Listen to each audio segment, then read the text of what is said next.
ഗുരുവായൂരപ്പൻ സംഷാദ് പറയുന്നത് രാവിലെ ഈ ആന എത്തി, അതിനുശേഷം എത്രയോ സമയം കഴിഞ്ഞാണ് ഡാർട്ടിങ്ങിനുള്ള ഉത്തരവ് വരുന്നത് എന്നുള്ളത്. ഈ പറയുന്ന പ്രോട്ടോകോൾ ലംഘനം, കേന്ദ്ര നിർദ്ദേശമൊക്കെ അട്ടിമറിക്കപ്പെട്ടു, ലംഘിക്കപ്പെടുന്നു എന്ന വിമർശനമൊക്കെ ഉണ്ടാകുന്നത് ഈ കാലതാമസത്തിന്റെ പേരിലാണ്. ഉച്ചയ്ക്ക് മുൻപ് വേണം ആനയെ ഡാർട്ട് ചെയ്യുന്നുണ്ടെങ്കിൽ അങ്ങനെ ഒരു തീരുമാനം എടുക്കാൻ, നടപ്പിലാക്കാൻ എന്നൊക്കെയുള്ള നിർദ്ദേശങ്ങൾ അട്ടിമറിക്കപ്പെട്ടു എന്ന വിമർശനമുണ്ട്.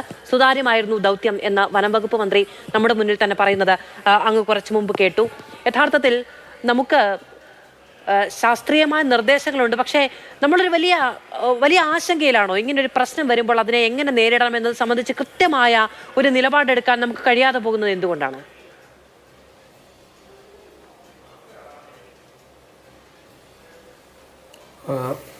വനമന്ത്രി പറഞ്ഞത് നമ്മൾ കേട്ടു. ആരും മനഃപൂർവ്വം ആനയെ കൊല്ലണം എന്ന് ഉദ്ദേശിച്ചിട്ടില്ല. പിന്നെ ആകാവുന്ന കാര്യങ്ങളെല്ലാം ഏറ്റവും നല്ല രീതിക്ക് ചെയ്തു എന്ന് തന്നെയാണ് മിനിസ്റ്റർ പറഞ്ഞത്. ഒരു ഭാഗത്തേക്ക് നമ്മളത് അംഗീകരിക്കാം. രണ്ടാമത് ശ്രീ ഷംസാദ് മരക്കാർ പറഞ്ഞ ഫിസിക്കലി ഫീൽഡിൽ ഉണ്ടായിരുന്ന ഒരു വ്യക്തിയാണ്. അദ്ദേഹം പറഞ്ഞത് വെച്ച് നോക്കുമ്പോഴും ആളുകളാരും അതിനെ കാര്യമായിട്ട് ഉപദ്രവിച്ചിട്ടില്ല എന്നുള്ള ഒരു പ്രധാനപ്പെട്ട ഒരു ഭാഗം കൂടെ നമ്മൾ അംഗീകരിക്കാം. പക്ഷേ വയനാടിൻ്റെ ഒരു സ്വഭാവം വെച്ചുകൊണ്ട് നമ്മൾ നോക്കുമ്പോൾ ഇതുവരെയുള്ള അനുഭവം, ഏതെങ്കിലും ഒരു മൃഗത്തെ കാണുമ്പോൾ ഉടനെ പ്രകോപിതരാവുന്ന ആളുകൾ അല്ലെങ്കിൽ അതിനെ ഒരു വലിയൊരു വിഷയമാക്കി മാറ്റാനായിട്ട് ഒരു കൂട്ടം ശ്രമിക്കുന്നുണ്ട്. അതില്ല എന്ന് നമുക്ക് കണ്ണടച്ചിരുട്ടാക്കാൻ പറ്റില്ല. അപ്പോൾ അങ്ങനെ ഒരു ക്രൈസിസിൽ എന്ത് ചെയ്യണം എന്നുള്ള ഒരു വലിയൊരു വിഷയം മുന്നിൽ നിൽക്കുന്നുണ്ട്. അതൊരു വശം. രണ്ടാമത്തത്, ഇത്തരത്തിലുള്ള ക്രൈസിസിനെ എങ്ങനെ നമ്മൾ മാനേജ് ചെയ്യണം എന്നുള്ളത് അത് ഏറ്റവും പ്രധാനപ്പെട്ട ഒരു വിഷയം. അപ്പോൾ അത്തരത്തിൽ ആ മാനേജ്മെൻറ്റിന് വേണ്ടിയിട്ടാണ് നമ്മളവിടെ നിരോധനാജ്ഞ പ്രഖ്യാപിക്കുന്നത്. ആ നിരോധനാജ്ഞ പ്രഖ്യാപിക്കുന്ന സമയത്ത് അത് കൃത്യമായിട്ട് നടപ്പിലാക്കിയിട്ടുണ്ടോ എന്നുള്ളത് വളരെ പ്രധാനപ്പെട്ട ഒരു ക്വസ്റ്റ്യനാണ്. കാരണം ആവശ്യത്തിനുള്ള പോലീസിൻ്റെ സന്നാഹം കൂടെ എടുത്തുകൊണ്ട് കൃത്യമായിട്ട് അത് ചെയ്യണമായിരുന്നു. അതിൽ സർക്കാർ വലിയ ഒരു പരാജയം നല്ല സംഭവിച്ചിട്ടുണ്ടെന്നുള്ളൊരു വളരെ വലിയൊരു യാഥാർത്ഥ്യമാണ്. എങ്കിലും നമ്മൾ ഈ പറഞ്ഞ വിഷയത്തിലേക്ക് നമ്മൾ വരുമ്പോൾ സമയത്ത് ആനയെ കൈകാര്യം ചെയ്ത രീതി, അതിനെടുത്ത സമയം, ഇതെല്ലാം ഒരു പ്രധാനപ്പെട്ട ഒരു വിഷയം തന്നെയാണ്. അതിൽ ശാസ്ത്രീയമായിട്ടുള്ള പാലിക്കേണ്ട പല കാര്യങ്ങൾ പാലിക്കാൻ പറ്റിയില്ല എന്നുള്ളത് വലിയൊരു വസ്തുത തന്നെയാണ്. പ്രത്യേകിച്ച് നമുക്ക് അവിടെ ഇന്നലെ ഒരു സീനിയർ വെറ്റിനറി ഡോക്ടർ ഉണ്ടായിരുന്നില്ല എന്നുള്ളൊരു വളരെ പ്രധാനപ്പെട്ട ഒരു ഫാക്ടർ അവിടെയുണ്ട്. എങ്കിലും അദ്ദേഹമായിട്ടൊക്കെ ഉള്ളൊരു ഡിസ്കഷനെ ബേസ് ചെയ്തുകൊണ്ടായിരിക്കും ഫീൽഡിൽ ആക്ഷൻ ചെയ്തത്.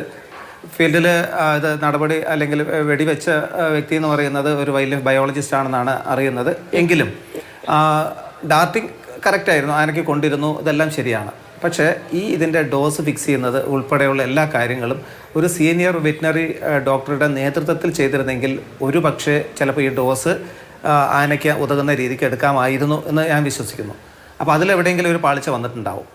രണ്ടാമത്തത്, നമുക്ക് ഒരു എക്യുപ്ഡ് ആയിട്ടുള്ള ഒരു ടീം ഇപ്പോഴും സജ്ജമല്ല. നമുക്ക് കേരളത്തിൽ എവിടെ നടക്കുകയാണെങ്കിലും ഈ പ്രത്യേകിച്ച് മയക്കുവെടിയുമായി വയ്ക്കുന്ന കാര്യങ്ങളിൽ ഈ ജീവികൾ രക്ഷപ്പെട്ടാൽ രക്ഷപ്പെട്ടു എന്ന് മാത്രമേ പറയാൻ പറ്റുള്ളൂ. മയക്കുവെടി വയ്ക്കുന്ന സമയത്ത് തൽക്കാലം അത് രക്ഷപ്പെട്ടു പോകുന്നുണ്ട്. പക്ഷേ പിന്നീട് ഇവർക്കുണ്ടാകുന്ന ശാരീരികമായിട്ടുള്ള അതുപോലെ ഒരുപക്ഷെ മാനസികമായിട്ടുള്ള പാരിസ്ഥിതികമായിട്ടുള്ള പ്രശ്നങ്ങൾ വളരെ വലുതാണ്. അത് നമ്മൾ പലപ്പോഴും ചർച്ച ചെയ്യപ്പെടുന്നില്ല എന്നുള്ള ഒരു വശം. രണ്ടാമത്തത്, ഇതിനെക്കുറിച്ചുള്ള ഒരു അനാലിസിസ് ഇതുവരെ കാര്യമായിട്ട് നടന്നിട്ടില്ല എന്നുള്ളതാണ് എൻ്റെ ഒരു അറിവ്. ഞാൻ ഇന്നും ഇതിനെക്കുറിച്ച് വിശദമായിട്ട് മറ്റ് വിദഗ്ധരോട് സംസാരിച്ചിരുന്നു. നമ്മൾ കാലങ്ങളായിട്ട് മയക്കുവെടി വെച്ച മൃഗങ്ങൾക്കെല്ലാം എന്ത് സംഭവിച്ചു, മയക്കുവെടിയുടെ ഡോസ് എത്രയായിരുന്നു, അതിൻ്റെ ആഘാതം എത്രത്തോളം ഉണ്ടായിരുന്നുള്ള കാര്യം ഭാവിയിൽ എത്രത്തോളം അനലൈസ് ചെയ്തിട്ടുണ്ട് എന്നുള്ള കാര്യം എനിക്ക് അറിഞ്ഞുകൂടാ.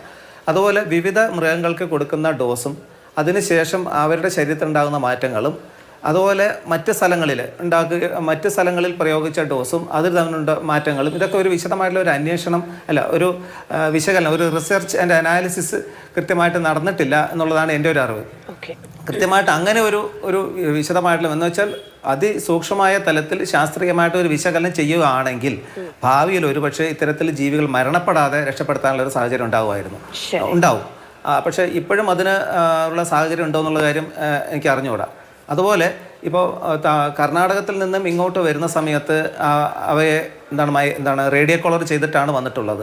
അപ്പോൾ അവിടെ കൃത്യമായിട്ടുള്ള ഒരു മെസ്സേജ് കമ്മ്യൂണിക്കേറ്റ് ചെയ്യുന്നതിൽ വലിയൊരു പോരായ്മ വന്നിട്ടുണ്ട് എന്നുള്ളത് എടുത്തു പറയേണ്ട ഒരു കാര്യമാണ്. കർണാടകത്തിൽ നിന്നും തമിഴ്നാട്ടിലേക്കോ അല്ലെങ്കിൽ കേരളത്തിലേക്കോ കടന്നു വരുന്ന സമയത്ത് എനിക്ക് തോന്നുന്നു ഇത് കുട്ട വഴിയാണ് ഇങ്ങോട്ട് കടന്നെന്നാണ് അറിഞ്ഞത്.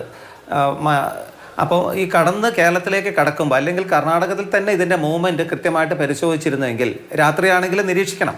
ഒരുപക്ഷെ ഉദ്യോഗസ്ഥർ കൃത്യമായിട്ട് അത് ശ്രദ്ധിക്കാതെ ഉറങ്ങിപ്പോയതായിരിക്കാം. പക്ഷേ അതിന് നമുക്ക് കൊടുക്കേണ്ട വില എന്ന് പറയുന്നത് ഇത്രയും ആളുകളുടെയും മാനസികാവസ്ഥയും അതുപോലെ വലിയൊരു ആനയെ നഷ്ടപ്പെടുക എന്നുള്ളതാണ്. അത് ശരിക്കും വലിയൊരു പാളിച്ച തന്നെയാണ്.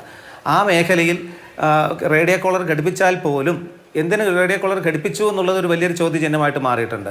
റേഡിയോ കോളർ ഇതിനെ നിരീക്ഷിക്കാനുള്ള ഒരു സംവിധാനമാണെന്ന് നമ്മൾ പൊതുവെ പറയുമെങ്കിലും അതൊരു വലിയൊരു ചോദ്യചിഹ്നമായി മാറിയിട്ടുണ്ട്. അപ്പോൾ ഭാവിയിലാണെങ്കിൽ പോലും ഇതിനെ കൃത്യമായിട്ട് വിശകലനം ചെയ്തെങ്കിൽ മാത്രമേ ഇനി ഒരു ജീവി രക്ഷപ്പെടുകയുള്ളൂ. അല്ലെങ്കിൽ നിലവിലുള്ള ഒരു സംവിധാനം വെച്ചുകൊണ്ട് നിലവിലുള്ള ഒരു RRT എന്ന് പറയുന്നത് നമുക്കറിയാമല്ലോ, അവർക്ക് പൊതുവെ ഈ പല ജീവികളെ പിടിക്കാനുള്ളതും തൽക്കാലം അവർക്ക് കൊടുക്കുന്ന കെയർ കൊടുക്കാനുള്ള സംവിധാനങ്ങൾ മാത്രമുള്ള അവർക്ക് പരിശീലനങ്ങൾ മാത്രമേ ഉള്ളൂ എന്നുള്ളതാണ് ഞാൻ അറിയുന്നത്. പിന്നീട് അവയെ സ്വതന്ത്രമായിട്ട് കാട്ടിൽ വിടുക എന്നുള്ള ഒരു തലത്തിലേക്ക് മാത്രം എത്തി നിൽക്കുന്നു.